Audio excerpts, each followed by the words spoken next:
పౌరులుగా జీవించే విధంగా చేయాలి. వాళ్ళ దోపిడీని ఏ విధంగా అయితే ఆదివాసీ ప్రాంతంలో మరీ దోపిడీ ఎక్కువగా ఉంది, పల్లె ప్రాంతాల్లో అయితే వివక్షత ఇంకా కొనసాగుతుంది. ఇటువంటి పరిస్థితుల్లో వివక్షత, మత విద్వేషాలు, లేకుంటే ఆర్థిక దోపిడీ, మహిళల హక్కులు, రోజున మహిళల హక్కులు చట్టం చేసుకున్నాం, సమాన పనికి సమాన వేతనం అని చెప్పేసి అని ఎవరిస్తున్నారు? వరకట్న నిషేధ చట్టం చేసాం, ఎక్కడ అమలు జరుగుతుంది? స్త్రీకి పురుషునితో పాటు సమాన ఆస్తి హక్కులు అంటున్నాం, ఎక్కడ అమలు చేస్తున్నాయి? కాబట్టి చట్టాల కాగితాల వరకే పరిమితం అయిపోతూ ఉన్నాయి. ఆ చట్టాలని ప్రజల్లోకి తీసుకువెళ్ళాలి, వాళ్ళ చైతన్యవంతం చేయాలి, వాళ్ళ హక్కులను వాళ్ళని కాపాడే విధంగా చేయాలి. ఎల్లకాలం మనం చేపలు బట్టి వండిస్తే ఉపయోగం లేదు. వాళ్ళని చేపలు పట్టడానికి కావాల్సిన నైపుణ్యతను కలిగించాలి. వాళ్ళకు వాళ్ళు ప్రశ్నించే తత్వాన్ని ఏర్పడాలి. నాకు ఈ హక్కు ఉందని చెప్పేసిన ఆలోచన గర్వంగా వాళ్ళకు ఉండాలి. అప్పుడు మాత్రమే ఈ హక్కులు, రాజ్యాంగ హక్కులు, డాక్టర్ బాబాసాహెబ్ పెట్టినటువంటి అంశాల్లోని ప్రాథమిక హక్కులు కానివ్వండి, ప్రాదేశిక ఆదేశిక హక్కులు కానివ్వండి, లేకపోతే సుప్రీంకోర్టు అంతర్జాతీయ ఒడంబడికల్లో జరిగిన అంశాలు కానివ్వండి.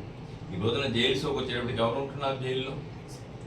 బడుగు బలహీన వర్గాలు, ఆదివాసీలు మాత్రమే జైల్లో నలిగిపోతూ ఉన్నారు, 85% పైగా. కానీ వీళ్ళే పెద్ద నేరస్తులా? దేశ రాష్ట్ర ఆర్థిక వ్యవస్థని చిన్నాభరణం చేసేటువంటి కోట్లాది రూపాయలు ఆర్థిక నేరాలకు పాల్పడిన వాళ్ళు స్వేచ్ఛగా ఏసీ కారుల్లో, ఏసీ రూముల్లో, బంగ్లాలో తిరుగుతున్నారు. చిన్న చిన్న ఉద్రేకపూర్వకంగా లేదంటే ఆర్థిక పరిస్థితి దృష్ట్యా చేసిన చిన్న తప్పులకి బెయిల్ రాకుండా ఈ రోజున జైల్లో మోగుతుంది పేద, బడుగు, బలహీన వర్గాలు, ఆదివాసీలు. కాబట్టి ఆ పరిస్థితి మారాలి. చట్టం అందరికీ ఒకటే, ఎవరి చుట్టం కాదనే విషయం అమలు చేయాలి. ఆ పరిస్థితి కోసం మనం అంతా కూడా కృషి చేయాలి. ఇది మనిషి పుడతాడు, చనిపోతాడు. ఇది ప్రకృతి రీత్యా జరిగేటువంటి ఒక ప్రక్రియ. కానీ చనిపోయిన తర్వాత కూడా ఆదరాభిమానాలు పొందుతారు వాళ్ళు నిజమైనటువంటి వ్యక్తులు. కాబట్టి మనం పుట్టి గిట్టితే ఉపయోగం లేదు ఈ సమాజానికి.